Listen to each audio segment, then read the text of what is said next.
Bonsoir, bien-aimés dans le Seigneur. J'espère qu'on se porte bien par la grâce du Seigneur. Je voudrais aborder un thème comme ça, qui parle du pardon et des blessures. Ce qu'il faut dire, c'est que c'est un thème qui m'interpelle beaucoup, parce que dans le sens où il y a beaucoup de chrétiens aujourd'hui qui sont blessés dans leur cœur, et il y a d'autres aussi qui ont été si blessés par certains. Ce qu'il faut dire, c'est que ce thème-là, c'est très important pour l'avancement du royaume, parce que nous sommes des frères et sœurs, nous devons continuer à nous encourager, à continuer à s'édifier, à s'encourager jusqu'à l'arrivée pleine du Seigneur lorsqu'il reviendra chercher son ecclésia. Voilà. Et ce que je peux dire, c'est que le Seigneur, que tous ceux qui vont écouter ce voice-là d'avance, que le Seigneur vous bénisse, que le Seigneur vous encourage, que le Seigneur garde votre famille, que le Seigneur vous garde, vous et votre famille. Bon. S'il faut commencer, je veux commencer par les blessures. Je veux commencer aussi à parler des blessures dans le sens où je veux parler des cas de personnes aussi. Parce que c'est vrai, on parle des blessures d'aujourd'hui, des blessures. Mais il y a des personnes, par exemple, qui sont toujours victimes des blessures. Ça veut dire quoi? Je m'exprime. Ça veut dire que eux, ils blessent les gens. Mais quand eux, on les blesse, eux, ils blessent les gens. Mais quand eux, on les blesse, c'est comme si c'était rien que eux qu'on blessait. Je vais expliquer. Mieux l'expliquer. Il y a des personnes qui peuvent blesser les gens, les autres vont supporter, les autres vont pardonner. Mais à leur tour, ils ont du mal à libérer le pardon. C'est comme s'il y avait que eux que l'on blessait. Ça veut dire, pour eux, on les a trop frustrés. On les a trop parlé mal, qu'ils ne peuvent pas accepter, qu'ils ne peuvent pas pardonner. Ça veut dire pour eux, leur pardon est lourd. Leur pardon peut prendre des années. Leur pardon peut prendre des jours et des jours. À cause de quoi? À cause de leur soi-disant, ça les fait trop mal au cœur. On a tous des cœurs fragiles, quand on le veut ou pas. Parce que nous tous, quand le Seigneur nous touche, on est fragile, on pleure devant le Seigneur. Peu importe ta carapace que tu as, peu importe ta carapace que tu t'es créée, en réalité, on est tous faibles. Tous faibles, je vous assure.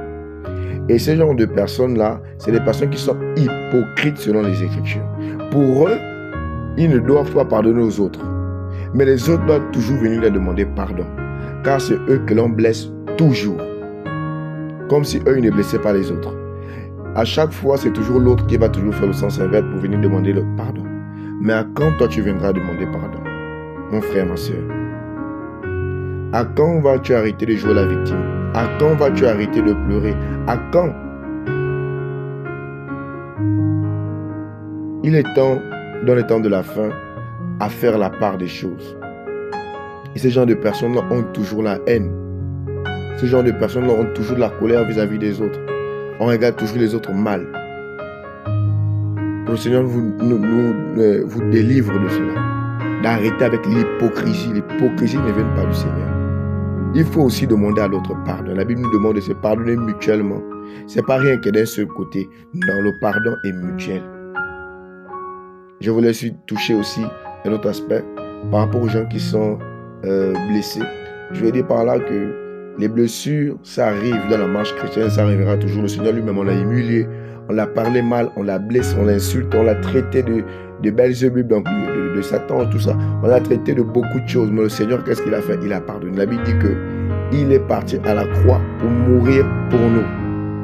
Voilà.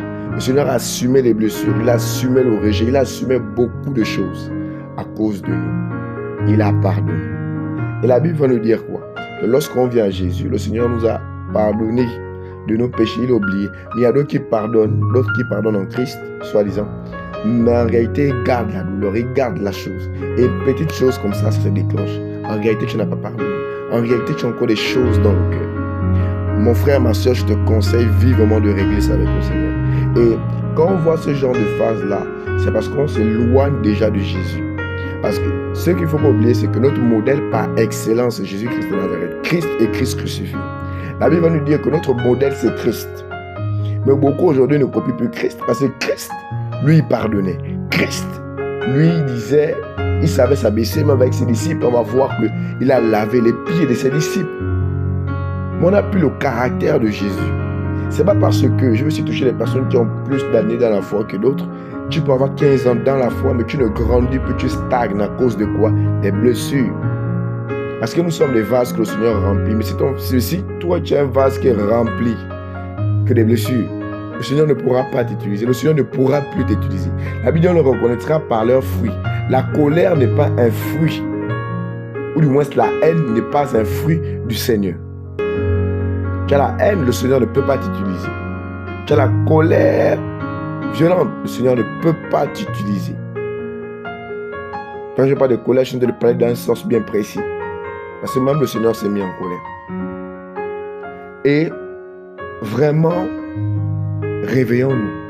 Revenons au Seigneur, revenons aux bases des Écritures. Si ton frère a fait quelque chose comme toi, va vers lui, nous dit les Écritures. La Bible dit rechercher la paix avec tous. La Bible dit rechercher la sanctification. Rechercher la paix et la sanctification sur laquelle personne ne verra le Seigneur. Dans Hébreu. Et c'est ce que nous devons chercher. La Bible dit dans Matthieu 6, 14, si vous pardonnez aux hommes leurs offenses, moi aussi je vous pardonnerai. Pierre lui-même veut venir devant le Seigneur et il dit à combien de fois je dois pardonner. Le Seigneur va lui dire qu'à chaque fois qu'on viendra te demander de faire quelque chose, il faut pardonner. Frères et sœurs, pardonnons les uns et les autres. Changeons de caractère. Si tu manifestes ce caractère, tu vas faire 15 ans, 20 ans de ta vie, tu n'as rien pour lui. Parce que tu n'as pas de fruits. La Bible dit qu'on reconnaîtra ses enfants par leurs fruits. Pas parce qu'on t'a donné un poste, une responsabilité dans l'église. Non. On doit te reconnaître dans tous les chrétiens par ton fruit, par ton caractère, par la manière dont tu te comportes. Et non seulement ça, les blessures et toutes ces choses peuvent nous empêcher de voir le royaume. Heureux ceux qui ont le cœur pur, car ils verront Elohim. Et nous, est-ce qu'on verra le Seigneur? La Bible nous demande aussi de veiller sur nos cœurs. Mais avec le temps de blessure qu'on a augmenté au fil des années, est-ce qu'on veille encore sur nos cœurs? Tout ça pour dire simplement que revenons à Jésus, revenons à la parole. Moi qui parle, je ne suis pas meilleur que vous. Mais apprenons à pardonner. Apprenons à ne pas avoir les choses dans le cœur, de peur de rater le ciel. Et de peur aussi que le Seigneur ne nous utilise pas comme il aura voulu, à cause de notre caractère. Que notre caractère qu'on a eu dans le monde, où depuis petit qu'on s'est bâti, depuis petit, ne nous empêche pas, ne devient pas un frein à l'avancement de l'œuvre du Seigneur dans nos vies. Et que le Seigneur vous bénisse vous tous dans la paix. Que le Seigneur vous garde. Amen.